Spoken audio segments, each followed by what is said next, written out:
大家好，我是夏妈。过年吃的最多的可能就是砂糖橘了，吃完了皮不要扔掉，我们还可以做其他的好吃的。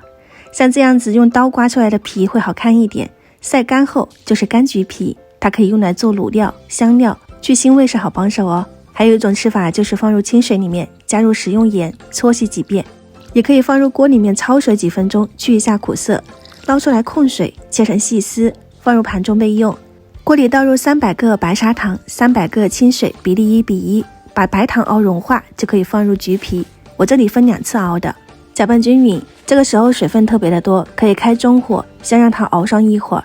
水分熬干了以后，就可以转成小火，用筷子一直扒拉，大概15到20分钟，开始反沙结晶了，这个时候的状态就差不多了。关火降温，我们的糖霜橘皮就出锅了。这个做法真的超简单，而且万物皆可糖霜，像我们之前做过的糖霜西瓜皮、柚子皮都大同小异。现在收藏，过年的时候就可以派上用场，而且晕车的朋友出门带上一小罐就不会晕车啦。喜欢的话可以试一下哦。